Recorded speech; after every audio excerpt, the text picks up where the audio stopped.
It was a quiet afternoon, the kind where the sun hung lazily in the sky, casting long shadows across the streets of a small suburban neighborhood. The kind of day where nothing unusual seemed likely to happen. But what unfolded would leave everyone who witnessed it with their hearts in their throats. An elderly black woman, small and frail, made her way down the sidewalk, holding onto a worn-out shopping bag. Her steps were slow, deliberate, as though each one carried the weight of years behind them. She wore a faded blue scarf around her hair, her face marked by lines that told the story of a life, lived through times of hardship and resilience. To anyone watching, she was just a regular woman, likely on her way to pick up some groceries or run an errand. But little did anyone know, her peaceful afternoon was about to turn into something unforgettable. From around the corner, a group of skinhead teens appeared, their loud, mocking voices cutting through the stillness of the afternoon. They moved with an aggressive energy, their matching jackets and tattoos, signaling that they weren't just a group of friends hanging out. They had a purpose, and it wasn't good. Their eyes locked onto the elderly woman, and in an instant, the tension in the air became palpable. The teens approached her with a kind of menacing swagger, forming a loose circle around her as she continued to walk, unaware of what was about to happen. The leader of the group, a tall boy with a shaved head and a sneer that seemed permanently etched on his face, stepped forward, blocking her path. She stopped, looking up at him, her eyes wide with confusion. For a moment, there was silence. The kind that makes your heart race, knowing something terrible is coming, but not knowing when. The group began to close in, their laughter harsh and cruel, as if the sight of this elderly woman somehow justified their hatred. One of them muttered something under his breath, loud enough for her to hear, a slur that hit like a punch. Another shoved her slightly, just enough to make her lose her balance, but she didn't fall.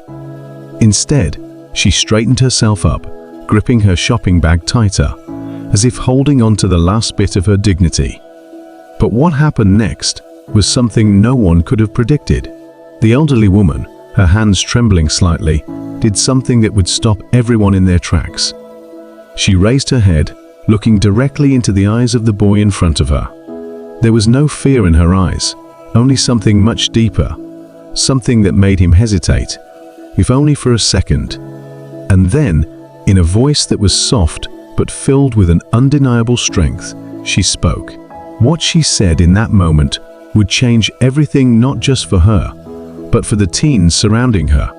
Her words were simple, yet they carried the weight of a lifetime of experience, of pain, and of love. What she said would bring tears to the eyes of anyone who heard it. But just as the air grew thick with emotion, something unexpected happened, something that would leave everyone stunned. And that's when everything changed. Stay tuned for part 2, where we'll dive deeper into this heart-wrenching and powerful encounter. You won't want to miss what happens next, as this brave woman's response leaves everyone, including the teens, speechless. The group of teens froze for a moment, their sneers faltering as they stared at the elderly woman standing before them. There was something about her presence, something unexpected. She didn't shout or raise her hands in defense. Instead, she stood there, calm and steady, as though the world around her wasn't closing in, as though these young men weren't trying to intimidate her. "Young man," she began, her voice so soft that it barely rose above the sound of the wind. "I've seen things in my life that would break your heart." The leader, the one who had blocked her path, shifted on his feet. The cruel laughter that had erupted moments ago had died in their throats. They were still teenagers, full of bravado and anger they didn't fully understand, but her words seemed to hit something inside them. It wasn't what they expected. It wasn't the reaction they were used to. The woman's eyes, tired but filled with wisdom, swept over each of them. For a second, there was silence, a tension hanging in the air like a thick fog. And then she continued, her words carrying a weight that none of them could shake. "I've lived through times when people like you, people who didn't know any better, tried to tear me down. Tried to make me feel small, unworthy. she said, her voice growing stronger, more assured. "But what you don't understand is every time someone did that to me, I grew stronger." The group shifted, uncomfortable in the face of her calm. They had expected her to be afraid, to cower before them. Instead, she spoke with a quiet power that made them feel smaller than they'd ever intended to make her feel. "You think you know pain? You think you know what it's like to be pushed down and kept there?" She let her words hang for a moment, letting them sink in. "I've felt pain you'll never understand, but I never let it turn me into someone who spread hate." One of the boys, who had been standing toward the back, glanced at his leader as if waiting for him to say something. But the leader just stood there, his eyes narrowed, watching the old woman with an intensity that he didn't quite know how to control. The elderly woman smiled, but it wasn't a smile of defeat. It was a smile of someone who had seen the worst of humanity and yet still believed in the good. "There's something you boys need to know," she said, her voice steady. "Hate only destroys the person who carries it. It eats away at you from the inside until there's nothing left but bitterness." The leader scoffed, breaking the silence, but there was a flicker of uncertainty in his eyes. "What do you know about us?" "About me?" he muttered, his voice lower now, less confident. "You don't know what we've been through." She nodded slowly, acknowledging his words. "You're right. I don't know your story," she said, her gaze softening as she looked at him. "But I do know that whatever pain you're carrying inside you, it doesn't have to control you. It doesn't have to turn you into something you're not." Her words hit him harder than he wanted to admit. For the first time, he felt something shift inside him. He had never heard someone speak like this, especially not someone he thought he had power over. But before anyone could say another word, the woman did something none of them expected. She took a slow step forward, her frail hand reaching out toward the boy who had insulted her. He flinched at first, unsure of what she was going to do. But her hand simply rested on his arm, light as a feather, her touch both gentle and firm. "I see you," she whispered, looking him straight in the eye. "I see the hurt inside you, and I want you to know that no matter how hard the world has been to you, you don't have to carry that hurt forever." The boy didn't pull away, but he didn't move either. The rest of the group stood in stunned silence, watching as this elderly woman, someone they had surrounded and mocked only moments ago, showed more kindness and understanding than anyone had ever shown them. But then, just as quickly as the moment had come, it passed. The boy pulled his arm back, his face hardening again, though the uncertainty still lingered in his eyes. "We don't need your pity," he spat, but his words lacked the venom they'd held before. The woman simply nodded, as if she understood. "I'm not giving you pity," she said softly. "I'm giving you a choice, a chance to be better." And with that, she stepped around the group, her old, worn shoes scuffling slightly on the pavement, as she continued her slow walk down the street. The teens, still reeling from the encounter, didn't follow her. They stood frozen, unsure of what had just happened, unsure of what they were supposed to do now. As the elderly woman disappeared around the corner, her words echoed in the leader's mind, louder than anything he had ever heard before. "Hate only destroys the person who carries it." He couldn't shake it, couldn't get her voice out of his head. For the first time in a long time, he felt something other than anger. He didn't know what it was. Regret maybe? Shame? Or perhaps something even deeper, something he hadn't felt in years, hope. But whatever it wasn't over. Not yet. As the boys slowly turned to leave, none of them said a word. The air around them was heavy, charged with something they couldn't quite name.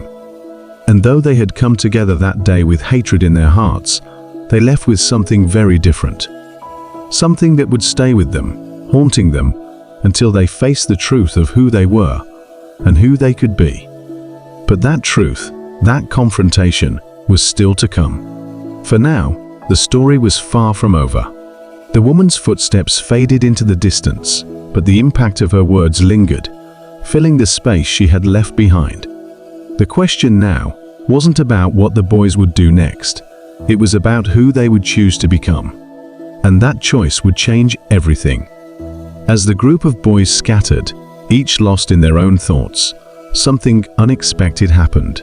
The leader, still reeling from the elderly woman's words, felt a strange pull deep inside. He had barely taken a few steps when a voice called out from behind him, soft but unmistakable. "Wait." He turned around, and there she was again. The old woman hadn't gone far. She stood at the end of the block, watching him with that same steady gaze. Her eyes, wise and gentle, seemed to cut through the distance between them, as if she could see into the very depths of his soul. "Come here," she said, not as a command, but as a simple request, as though she knew he would follow. And before he could think twice, his feet started moving toward her, as if on their own. The other boys noticed, glancing back at him with confusion, but he waved them off. This was something he needed to do alone. As he approached, the woman turned and began walking slowly down a side street, leading him away from the eyes of his friends. He hesitated for a second, unsure if he should follow, but curiosity or something deeper got the best of him. He continued walking until they were far enough away that no one else could hear what was about to be said. The woman stopped in front of an old, worn bench in a small park. She sat down, motioning for him to join her. He looked around, confused. This wasn't what he expected at all. He thought she had left, and yet here she was, waiting for him. What did she want from him? "Sit," she said softly, patting the spot next to her. He hesitated, his tough exterior cracking slightly as the tension built inside him. But then he sat, his hands nervously clenching and unclenching in his lap. For a long moment, neither of them spoke. The world around them seemed eerily quiet, as if it was holding its breath, waiting for what would happen next. And then she broke the silence. "I saw something in your eyes back there," she began, her voice as calm as ever. "You think you're angry, but you're not. What you're feeling isn't anger. It's pain, and that pain is eating away at you." He didn't say anything. He couldn't. Her words hit too close to home, and he didn't know how to respond. How could she know what he was feeling? How could she understand what he'd been through? "You're not the first young man I've seen like this," she continued. "You're not the first one to think that hate will make the hurt go away. But it won't. It never does." He clenched his jaw, the walls around his heart threatening to break down. He had spent so long building them up, hiding behind his anger, his tough facade. But here, sitting next to this elderly woman, he felt something he hadn't felt in years: vulnerability. "You don't know anything about me," he finally muttered, his voice thick with emotion. "You don't know what it's like." The woman nodded slowly, her gaze never leaving his. "You're right," she said softly. "I don't know your story, but I know what it's like to carry pain. I know what it's like to feel lost, to want to lash out, because it feels like the only way to protect yourself." For a moment, the boy didn't speak. His heart was racing, his thoughts spinning out of control. He had never expected someone like her to see through him so easily. He had always thought his anger made him strong, made him untouchable. But now, sitting here with her, he realized how wrong he had been. And just when he thought he couldn't take anymore, she dropped the second twist. "You remind me of my son," she said quietly, her voice barely more than a whisper. His head jerked up, his eyes wide with surprise. Her son? He hadn't seen that coming. The woman's face softened as she spoke, her gaze distant, as though she was remembering something from long ago. "He was about your age, when he started down a dark path," she continued, her voice filled with a quiet sadness. "He was angry too, hurt. He didn't know how to deal with it, so he lashed out at the world, at people who loved him, at people who didn't deserve it." The boy's chest tightened as she spoke, his own anger mixing with something else, something he didn't want to admit he was feeling. He swallowed hard, his hands trembling slightly. "What happened to him?" he asked, though he wasn't sure if he wanted to know the answer. The woman took a deep breath, her eyes glistening with unshed tears. "He's not here anymore," she said softly. "He let the hate consume him. He let it take him to a place he couldn't come back from."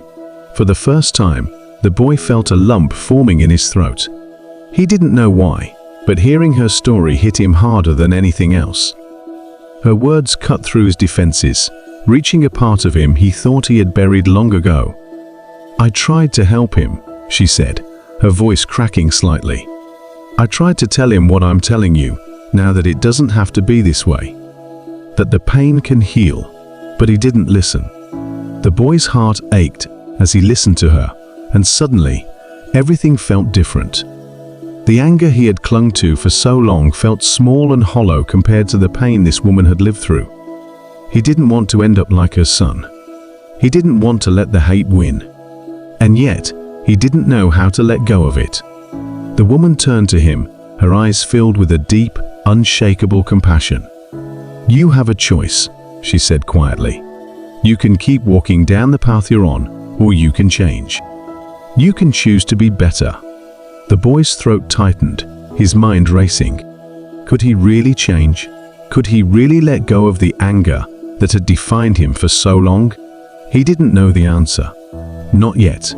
But as the woman sat there next to him, her presence a quiet reminder of everything he could lose if he didn't, he knew one thing for sure: the decision he made today would change his life forever. And in that moment, as the weight of her words settled over him, he realized that the hardest part was still to come.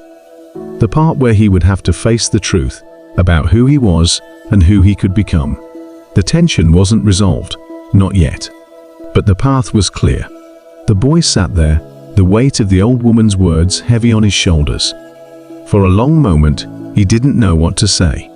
Everything inside him was tangled: the anger he had held onto for so long, the pain that simmered beneath the surface. And now, something else. Something new. A flicker of hope, perhaps. Or maybe fear that he might be too far gone to change. He looked over at her, the lines on her face telling a story of a lifetime of hardship and resilience. He could see the pain she carried, the loss of her son still fresh in her heart, despite the years that had passed. Her eyes, though, they weren't filled with anger or bitterness. They were filled with something he hadn't expected: forgiveness. "You don't even know me," he muttered, barely above a whisper. "Why are you trying to help me? After everything I said, everything I've done." The woman gave him a small, sad smile. "Because someone once gave me a chance. And maybe, if I give you a chance, things can be different. You don't have to go down the same road my son did." He felt something break inside him then. The walls he had built up for so long started to crumble. And for the first time, in what felt like forever, he allowed himself to feel the hurt he had buried deep inside. Tears stung at the corners of his eyes, but he blinked them away, too stubborn to let them fall. The old woman reached out, gently placing a hand on his arm. The simple gesture, so full of warmth and kindness, made his heart ache. He had never expected this, never thought that someone he had viewed as so different from himself could understand him in a way no one else had. And just when he thought he might let himself believe that change was possible, that maybe he could be better than the anger inside him, something happened. A voice shouted from the other side of the park, breaking the quiet moment between them. "Hey, what's going on here?" It was one of his friends, the same one who had taunted the old woman earlier. He was standing there with a few others, his face twisted into a scowl. The boy froze, panic rising in his chest. His instinct was to snap back into his old self, to throw up his defenses and hide behind the anger that had always kept him safe. But something stopped him. The old woman didn't flinch. She didn't look scared or surprised. She simply stood up from the bench and looked at the group of boys approaching. Her eyes were calm, steady, just as they had been from the beginning. "You don't have to prove anything to them," she said quietly, her gaze still on him. "You can walk away." He hesitated. The weight of his friend's expectations was heavy, and he could feel their eyes on him, waiting for him to react, waiting for him to be the person they knew him to be. The person who was tough, unfeeling, and full of anger. But he didn't want to be that person anymore. With a deep breath, he stood up from the bench, his heart pounding in his chest. The old woman's words echoed in his mind. "You have a choice." He turned to face his friends, his pulse racing. They were close now, their faces full of confusion and irritation. His friends sneered, stepping forward as if ready for a confrontation. "What are you doing, man?" his friend asked, his voice sharp. "Why are you talking to her?" The boy looked at them, his stomach churning with anxiety. This was the moment where he would either give in to the person he had always been or take a step toward becoming someone new. "I don't want to do this anymore," he said quietly, but his voice was steady. "I don't want to be like this." His friends exchanged confused looks, clearly not understanding what he meant. His friend, the leader of the group, scoffed. "Are you serious? After everything we've done together, you're just gonna walk away?" The boy's heart raced, but he stood his ground. "Yeah," he said, his voice growing stronger. "I'm done." For a second, the group seemed unsure of how to react. His friend, clearly frustrated, shoved him in the chest, trying to provoke him. The boy stumbled, but didn't retaliate. He didn't need to. "Forget this," his friend muttered, turning away. "You're on your own." The old woman smiled softly as she watched the group disappear into the distance. "You did the right thing," she said gently. "It's not easy, but it's the first step." He looked at her, his throat tight with emotion. "Thank you," he whispered, barely able to find the words. She gave him a knowing nod, as if she understood the weight of his decision, and then turned to leave. But before she walked away, she paused, her hand resting on the arm of the bench. "Remember," she said, her voice soft but firm, "you always have a choice. Every day." He watched her go, her figure fading into the shadows of the park as the sun began to set. And as he stood there, alone but not lonely, he realized that the real battle wasn't against others.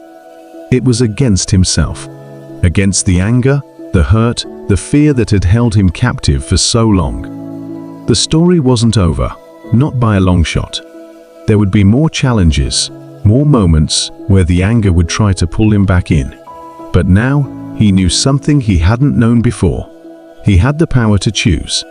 And in that choice, there was freedom. Just as he turned to leave, a final twist came to him, a thought that sent a chill down his spine. What if the woman wasn't just talking about her son when she mentioned how he had let the hate consume him? What if she was talking about someone else too? Someone like him? He stopped in his tracks, the realization dawning on him slowly. He might have just dodged a fate that wasn't so far off after all.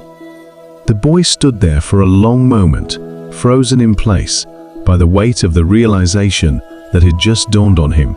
The old woman's words echoed in his mind, circling back to him with a deeper meaning than before. Her son, the hate that had consumed him, had she seen the same thing in him? Had she seen the same path stretching out before him and decided, in that brief encounter, to stop him from walking it? He glanced at the bench where they had sat, feeling the weight of the choice he had made not just minutes ago. The temptation to fall back into old habits, to give in to the anger, the bitterness, it was still there, gnawing at the back of his mind. But there was something else too. There was that spark of something new, something he hadn't allowed himself to feel in a long time: hope. As he walked away from the park, his thoughts kept drifting back to the old woman. He wondered about her life, about what she had gone through, and what had made her so strong. He thought about her son, and what kind of man he had been. The fact that she had mentioned him at all, that she had shared that painful part of her past with him, felt significant. It wasn't just a random story. She had chosen to trust him with it, and in doing so, she had given him a gift. Over the next few days, the boy found himself thinking about that encounter constantly. He noticed little changes in himself, ways he reacted to things that would have normally set him off, things that would have made him lash out. He was more aware of his emotions now, more in control. The anger was still there, but it wasn't controlling him anymore. He had something stronger to hold on to now. One afternoon, he found himself back at the park. He wasn't sure what had drawn him there, but he felt a strange sense of calm as he approached the same bench where they had sat. He half expected to see the old woman there again, but the bench was empty. Still, just being in that space made him feel grounded. As he sat down, he found himself thinking about his friends. Or maybe they weren't his friends anymore. The way they had looked at him when he told them he was done, it was as if he had betrayed them. But had he really? Or had he just betrayed the version of himself that they had come to expect? He wasn't sure, but what he did know was that he couldn't go back. He had crossed a line that he wasn't willing to uncross. Maybe that meant losing them, but for the first time in a long time, he felt okay with that. He didn't need their approval. He didn't need their validation. He was starting to understand that the only person's approval he needed was his own. A few weeks passed, and the boy's life began to shift in subtle but important ways. He started focusing more on his schoolwork, surprising even himself with how much better he did when he wasn't so angry all the time. He started spending more time at home, actually talking to his mom instead of just brushing her off. It wasn't perfect, and it wasn't always easy, but things were getting better. One day, as he was walking home from school, he saw one of his old friends from the group. The boy was standing on the corner, looking just as lost and angry as he always had. For a moment, the boy hesitated. The old him would have crossed the street, would have avoided eye contact, not wanting to deal with whatever tension might come from running into him. But something inside him told him to stop. "Hey," he said, walking up to his friend. The other boy looked at him, surprise flickering across his face. "Hey," he muttered, clearly not expecting to see him. They stood there in awkward silence for a moment, neither one sure of what to say. Finally, the boy spoke up. "How have you been?" His friend shrugged. "Same, I guess." "You?" The boy thought about it for a second, then nodded. "Better." His friend raised an eyebrow, clearly skeptical. "Better? Since when?" The boy shrugged. "Since I decided I didn't want to be angry all the time." His friend scoffed, shaking his head. "Yeah, well, good luck with that." The boy didn't push it. He knew that his friend wasn't ready to hear it, wasn't ready to understand. But that was okay. He wasn't here to convince anyone else to change. He had made his own choice, and that was enough. As they parted ways, the boy felt a sense of closure. He knew that not everyone would follow the same path he had, and that was fine. The important thing was that he had made a decision for himself, and he wasn't going to look back. Months passed, and the boy continued to grow into his new life. The anger that had once consumed him was still there, but it was quieter now, more manageable. He had learned to deal with it in healthier ways, finding outlets that didn't involve hurting others or himself. He had found new friends, people who understood him and accepted him for who he was becoming, not who he had been. One day, as he was walking through the park, he saw her again, the old woman. She was sitting on the same bench, just as she had been that day. His heart skipped a beat as he approached her, a mix of emotions flooding through him. "Hey," he said softly as he reached the bench. The old woman looked up at him, a warm smile spreading across her face. "Well, look who it is," she said with a twinkle in her eye. "How have you been?" The boy sat down beside her, feeling a sense of peace settle over him. "Better," he said, echoing the same word he had used with his friend. "A lot better." The woman nodded, as if she had known all along that he would be. "I'm glad to hear that," she said. "I knew you had it in you." They sat there in silence for a while, just enjoying the quiet of the park. The boy felt like he didn't need to say much. She already understood. Finally, after what felt like an eternity, the old woman spoke again. "You know," she said softly, "my son never got the chance to turn things around. But I think, in some way, you've given me a little bit of peace. Maybe I couldn't save him, but I'm glad I could be here for you." The boy's throat tightened as he listened to her words. He had never thought about it that way, but now that she said it, he realized just how much this encounter had meant to both of them. "Thank you," he whispered, his voice thick with emotion. "For everything." The old woman smiled, her eyes shining with unshed tears. "No," she said gently, "thank you." And with that, they sat there in the quiet, two strangers who had somehow found a way to heal each other.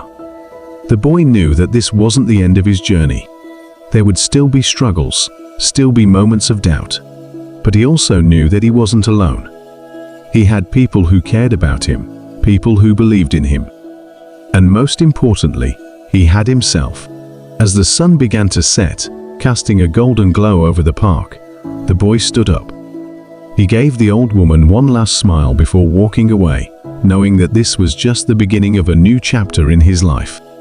The road ahead wasn't going to be easy, but for the first time in a long time, he was ready to face it.